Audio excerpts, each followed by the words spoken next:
너희는 여호와께 감사하며 그의 이름을 불러 아뢰며 그가 행하신 일을 만민 중에 알릴지어다.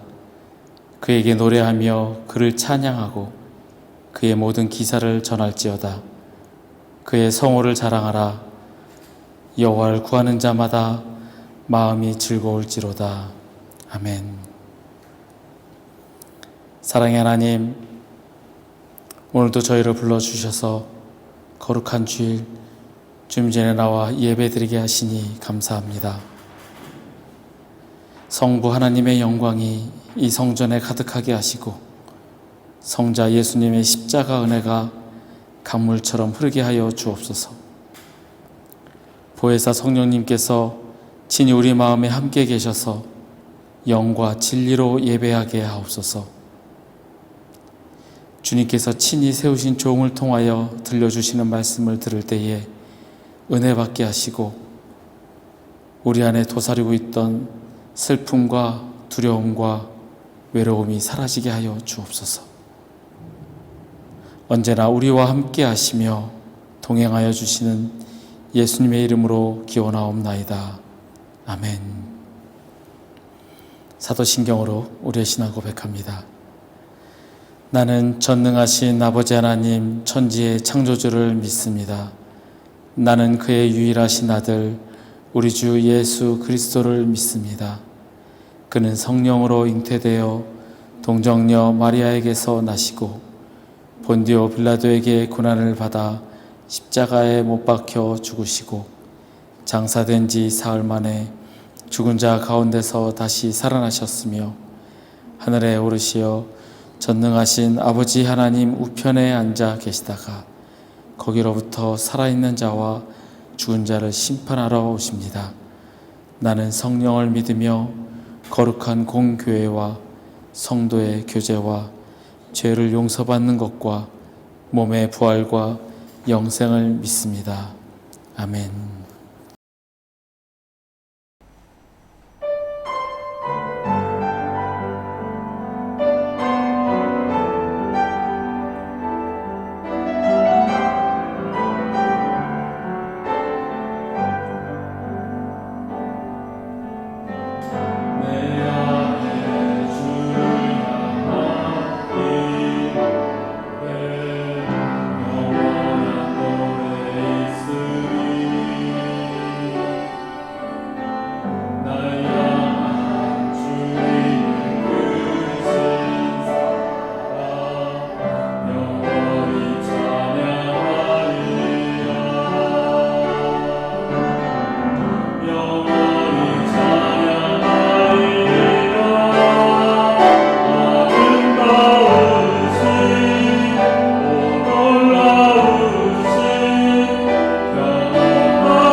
주의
좋으신 하나님 감사합니다. 우리를 주의 전으로 불러주시고 주님께 예배하게 하시니 감사합니다. 하나님, 우리의 예배를 받으시고 오직 주님만 영광 받아 주옵소서. 이 자리를 주님 함께 하시어서 주님 임재하심으로 주님을 만나고 주님께 예배하며 주님과 교제하는 이 시간 되게 하여 주옵소서. 오직 주님만 바라보며 주님만 의지하며 나아가게 주님 붙잡아 주시옵소서. 주님을 찬양합니다. 주님을 예배합니다. 우리의 예배를 받아 주옵소서. 감사드리며 예수님의 이름으로 기도하옵나이다. 아멘.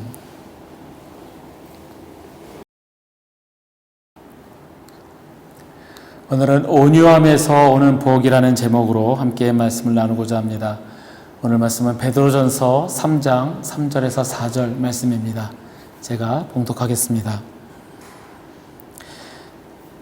너희의 단장은 머리를 꾸미고 금을 차고 아름다운 옷을 입는 외모로 하지 말고 오직 마음에 숨은 사람을 온유하고 안정한 심령에 썩지 아니할 것으로 하라. 이는 하나님 앞에 값진 것이니라. 아멘. 이전에 어떤 신문 기자가 이런 글을 썼습니다. 외국에 살 때는 아이들과 스포츠 중계를 자주 봤는데 한국에 돌아와서 TV로 아이들과 스포츠 중계를 보다가 그 선수가 아웃이 되자 그 선수 얼굴이 클로즈업 되는데 그 선수가 욕설을 하는 것을 보게 되었습니다. 아이들과 함께 보는데 참 보기 민망했고 계속 보여줘도 되나라는 생각을 했었다고 합니다. 물론 그 선수가 욕설을 하는 것이 이 소리로 나오지는 않지만 입모양을 보고서도 벌써 우리는 욕이라는 걸 알기 때문이죠. 그 기사를 짧게 쓰면서 사람들 앞에서 함부로, 더군다나 유명인이라고 하는 사람들이 앞에서 욕을 하고 하는 것은 별로 바람직하지 않다라고 경각심을 일깨워주는 기사였습니다. 1990년대 스위스 국제 테니스 센터에서 욕설을 퍼붓는 선수에게는 벌금을 부과하기 시작을 했습니다. 이 벌금이 부과되기 시작한 이런 규정이 생기게 된 것은 어떤 한 선수 때문이었습니다. 그 선수 때문에 이 벌금 규정이 생길 정도이니 그 선수의 행동이 얼마만큼이었는지를 우리는 미루어 짐작할 수 있습니다. 근데 그 선수가 누구냐면 바로 테니스의 황제라 불리우는 얼마 전 은퇴한 로저 페더러라는 선수였습니다. 10대 시절의 로저 페더러는 경기에 지거나 경기가 잘 안 풀리면 욕을 하고 라켓을 집어던지고 발길질을 하고 자신의 분노를 조절하기가 쉽지 않았던 그런 사람이었습니다. 그런데 그가 좋은 코치 밑에서 계속적으로 교육을 받고 훈련을 받으면서 그런 끝에 그는 결국에는 변화였고 그는 실력뿐이 아니라 인성면에서도 많은 선수들에게 존경받는 선수로 자리매김하게 되었습니다. 그에 대한 미담은 많이 들립니다. 윈블던 결승전에서 나달에게 치열한 경기 끝에 패하게 되었습니다. 그래서 페더러는 준우승을 하게 되었고 나달은 우승을 하게 되었는데 이제 나달에게 이 준우승 트로피를 선사하고 소감할 무리를 하는데 이 페더러에게 그렇게 하려고 하는데 페더러가 계속 울고 있으니 사회자가 먼저 나달에게 그러면 트로피를 주고 그 다음에 그 사람에게 먼저 소감을 묻고 페더러는 나중에 듣겠습니다 라고 하였습니다. 그러자 페더러가 아니다라고 하면서 지금 이 순간에 주목받아야 할 선수는 나달이지 제가 아닙니다. 제가 마지막에 되면 제가 주목을 받습니다 라고 하면서 양보하는 그런 겸손함을 보였습니다. 또 이런 미담이 있습니다. 지는 것을 매우 싫어했던 앤디 로딕이라는 선수가 있습니다.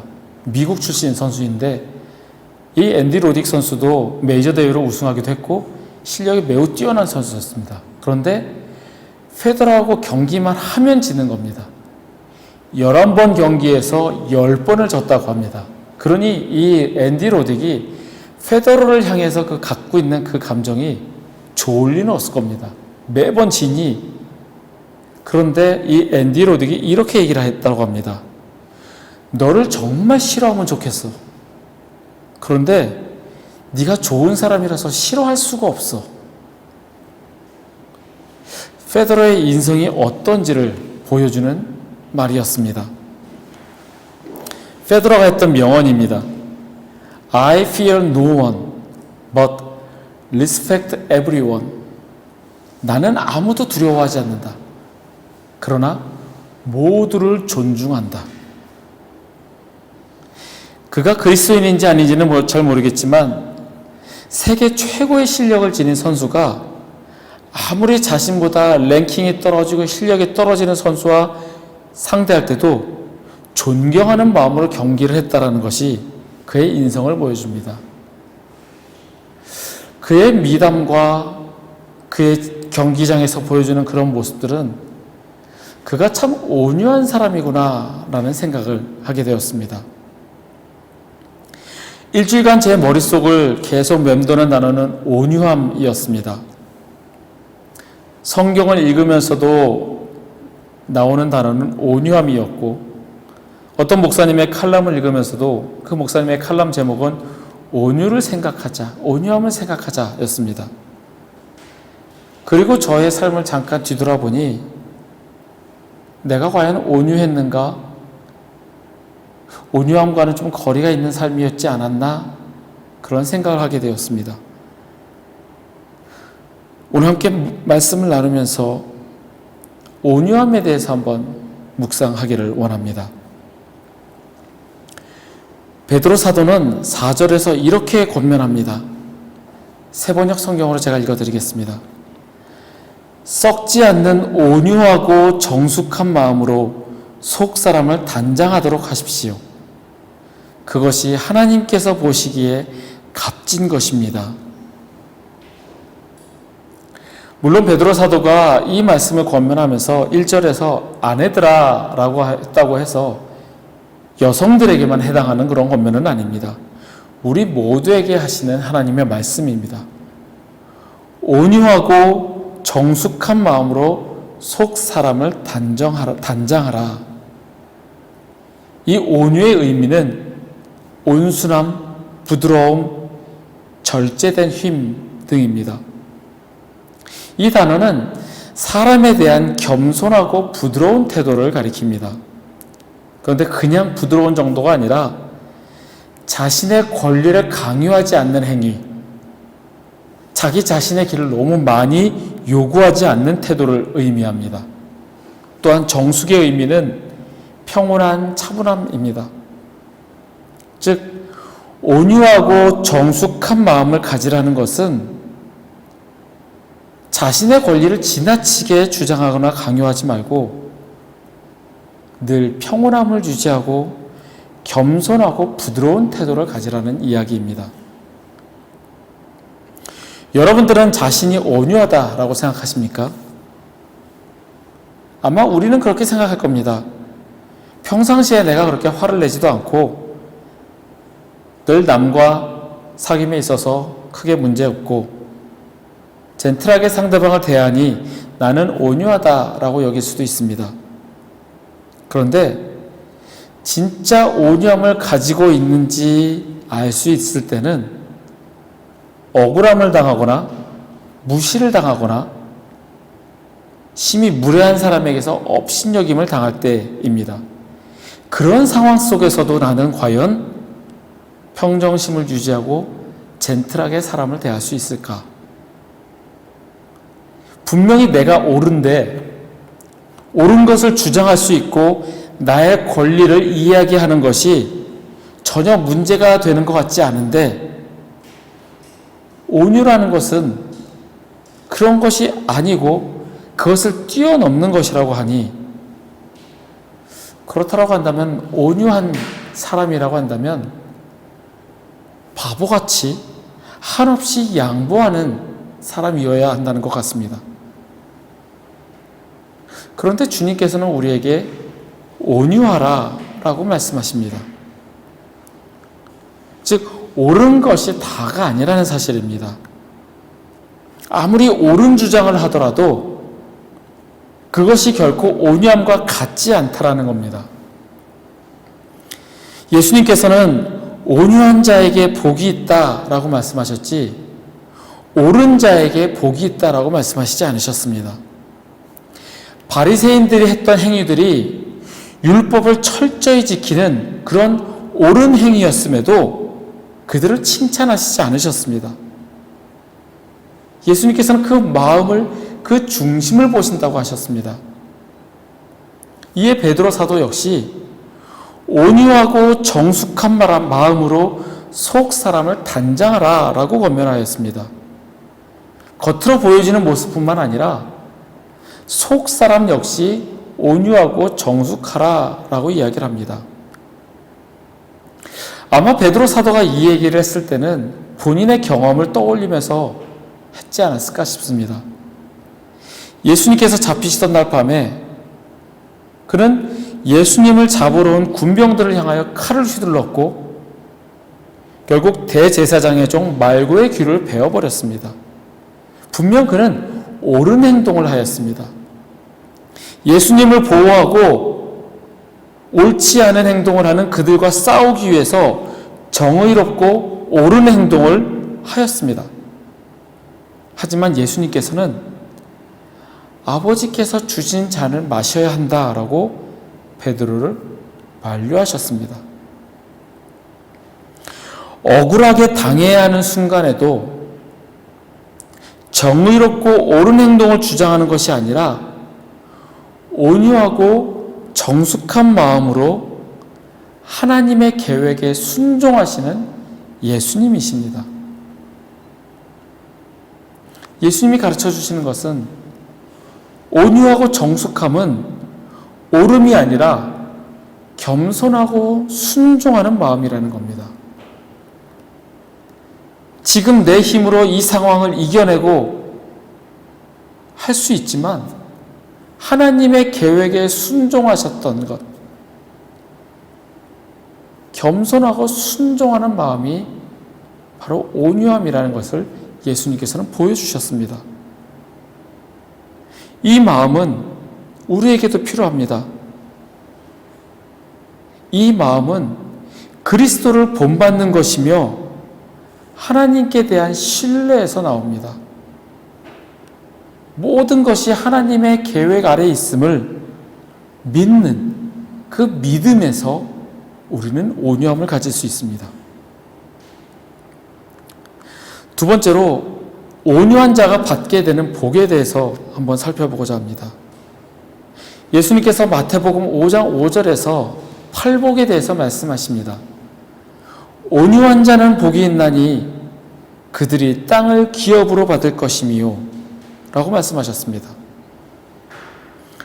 성경 속에 나오는 온유함의 표본을 살펴본다면 구약 성경에 나오는 이삭을 들 수 있습니다.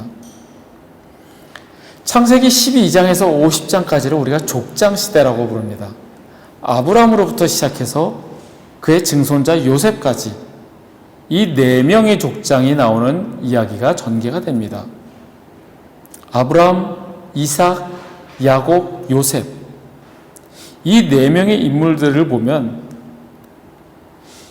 아브라함은 믿음의 조상, 정말 우리가 어떻게 보면 감히 우러볼까 싶을 정도로 믿음의 조상이라는 그런 인물로 하나님을 온전히 믿고 따랐던 그 인물로 그려집니다.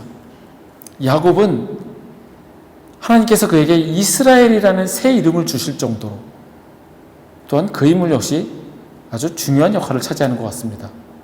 요셉 역시 요셉은 예수님의 모형이다 라고 할 정도로 요셉을 통하여 하나님께서 역사하심을 보여주셨습니다. 그런데 이삭이라는 사람은 그렇게 크게 중요한 것 같지가 않습니다. 아브라함이 늦게 낳은 자식, 그냥 아브라함과 야곱의 사이에 껴있는 인물 정도로만 보여지기도 합니다. 그렇게 아브라함은 큰 비중을 차지하지 않는 것 같습니다. 어찌 보면 이삭은 아들 야곱의 잔꾀에 속아 넘어간 그런 어리석은 사람으로 보이기도 합니다.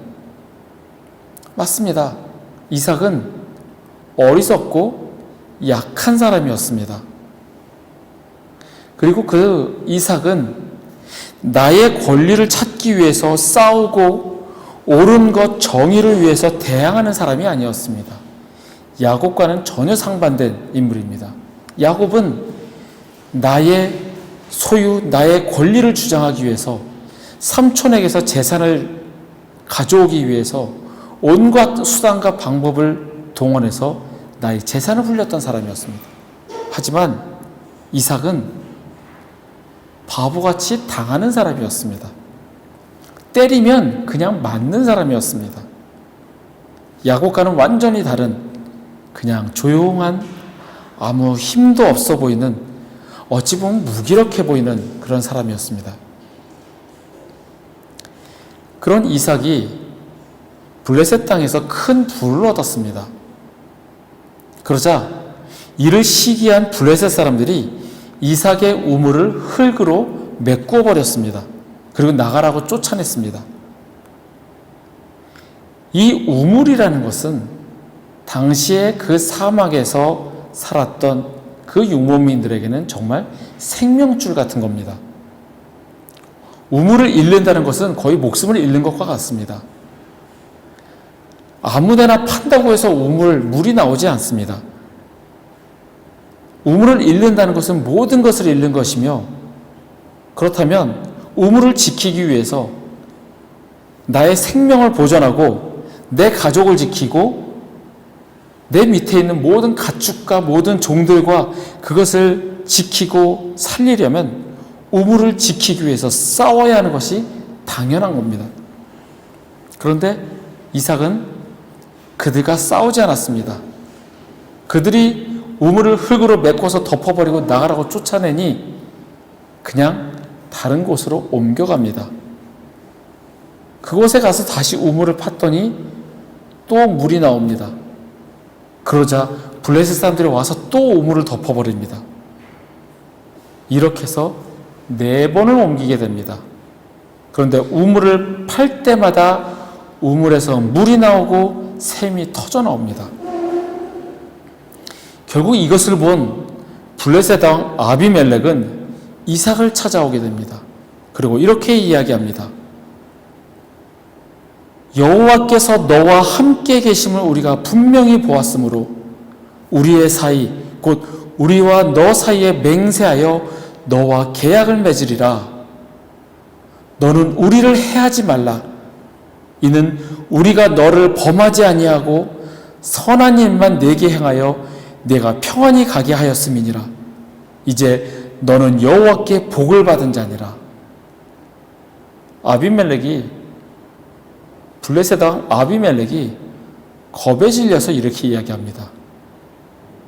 자기가 이삭을 범하지 아니하였고 선한 일만 행한다고 합니다. 우물을 흙으로 메꿔버리고 쫓아냈으면서 하는 말이 너에게 우리 해친 적 없어. 그럼에도 불구하고 군대를 가지고 있는 아비멜렉임에도 불구하고 이삭을 두려워합니다. 때리면 맞는 그런 어리석은 이삭을 두려워하는 것이 아니라 이삭의 뒤에 있는 그 하나님을 두려워합니다. 이삭에게 하나님이 함께 하심을 보게 된 겁니다. 이삭이 뒤에 그를 돌보시는 존재, 그 누군가가 있는데 그분은 나의 군대하고는 비교도 안 되는 우물을 팔 때마다 우물에서 샘이 터져 나오게 하시는 전지전능하신 하나님이심을 아비멜렉은 보게 된 겁니다. 그래서 이제 와서 우리 화해합시다. 우리 건드리지 마십시오라고 요청을 하는 겁니다. 이삭에게 베풀어졌던 하나님의 은혜는 이것뿐만이 아니었습니다.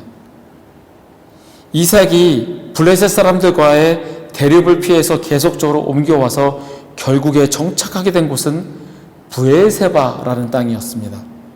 이 브엘세바가 바로 하나님이 그의 아버지 아브라함과 약속하신 땅, 젖과 꿀이 흐르는 땅, 가나안 땅인 겁니다. 이삭은 여리고 약하지만 온유한 사람입니다. 그의 과거 일들을 보면 모리아산에서 아버지가 자기를 죽여 제사를 지내려 할 때도 그는 저항하지 않고 가만히 그 죽음을 기다렸습니다. 분명 옳아 보이지 않는 아버지의 미친 행동 같아 보이는 그러한 자기를 죽이려는 그 순간에도 이삭은 가만히 순종하였습니다. 또한 아버지 아브라함이 죽었을 때 자신이 장자의 권리로서 장례를 치를 때 다른 서자들이 와서 혹시나 무슨 분란이 일으키지 않을까 못 오게 막을 수 있음에도 이삭은 이스마엘이 함께 와서 장례를 지내도록 허락하였습니다. 그렇게 이삭은 약하고 온유한 사람이었습니다. 그런데 그가 단지 블레셋 사람들과 싸우는 것이 싫어서 그 마음이 온유하여 옮겨 다녔을 뿐인데 어느 날 보니 거부가 되어 있는 겁니다. 그리고 하나님의 약속이 자신에게 이루어졌음을 깨닫게 됩니다. 바로 온유한 자가 받는 복입니다. 마태복음 5장 5절의 말씀입니다. 온유한 자는 복이 있나니 그들이 땅을 기업으로 받을 것이며.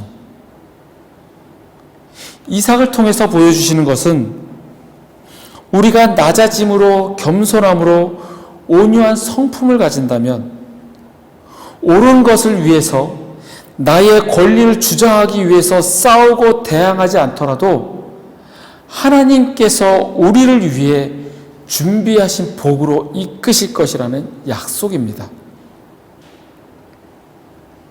우리가 온유함을 갖는다면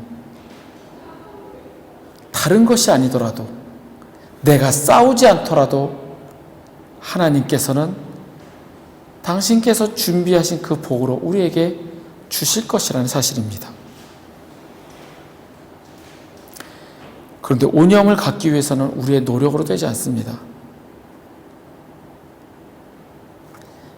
저도 억울한 일을 당해보니까 노력해서 참아보려고 맞서 싸우지 않으려고 애는 써보는데 며칠간 그 일들이 내 머릿속을 계속 맴돌면서 분을 사기기 힘들었습니다. 온유한 사람이 되기 위해서는 방법은 하나밖에 없습니다. 그리스도 안에 거하는 것, 그거 외에는 방법이 없습니다. 내 안에 거하라, 나도 너희 안에 거하리라. 예수님께서 포도나무로 비유를 통하여 나는 포도나무요 너희는 가지라, 그가 내 안에 내가 그 안에 거하면 사람이 열매를 많이 맺나니 나를 떠나서는 너희가 아무것도 할 수 없음이라 라고 말씀하셨습니다. 나무와 가지가 하나가 되어야 그 나무처럼 가지는 자라나게 됩니다. 그래야 가지가 나무에서 나오는 것으로 역할을 할 수 있습니다. 우리가 그리스도 안에 있다라는 것은 내가 가진 능력과 내 의지대로 하는 것이 아니라 우리가 원래 있어야 할 위치, 예수 그리스도 안에 거함으로 그리스도를 통해서 나타나시는 하나님을 드러내는, 그러함으로 우리는 온유함을 보일 수 있다는 겁니다. 이것은 그리스도를 통해서만 가능합니다.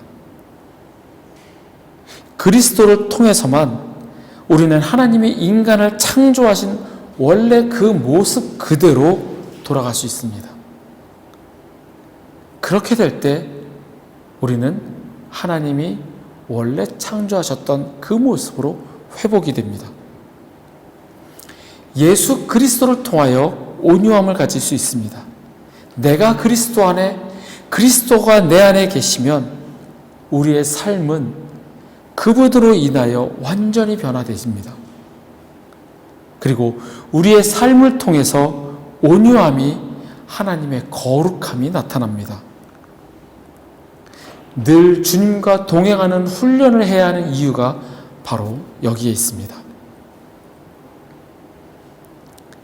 내 안에 거하라, 나도 너희 안에 거하리라. 이 말씀을 내 마음 가운데 새기고 그리스도 안에 거하시는 저와 여러분이 되기를 원합니다. 마지막으로 오늘의 본문 말씀을 메시지 성경으로 읽어드리고 마치겠습니다. 중요한 것은 외모, 머리 모양, 몸에 걸친 보석, 옷차림이 아니라 여러분의 내적인 마음가짐입니다. 내면의 아름다움을 개발하십시오.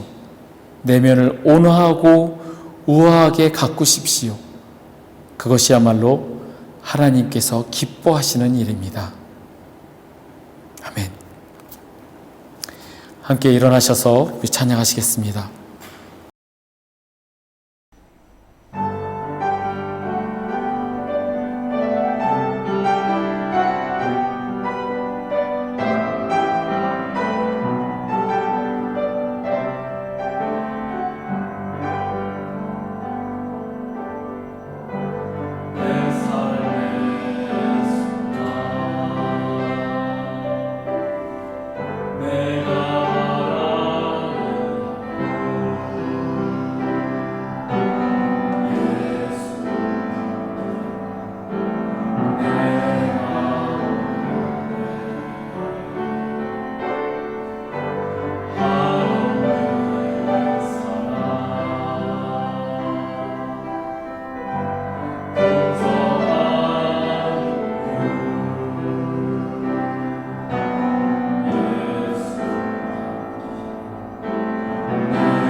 기도하겠습니다. 하나님, 예수님 닮기를 원합니다. 온유하시고 겸손하시고 순종하셨던 그 예수님을 닮기를 원합니다. 우리가 예수 그리스도 안에 거함으로 나는 없고 예수 그리스도를 닮아가는 우리가 되기를 소원합니다. 주님, 우리의 마음을 주장하시고 인도하시어 늘 주님과 동행하며 주님을 닮아가기를 소원하는 우리가 되게 하여 주옵소서. 여호와는 내게 복을 주시고 너를 지키시기를 원하며 여호와는 그의 얼굴을 내게 비추사 은혜 베푸시기를 원하며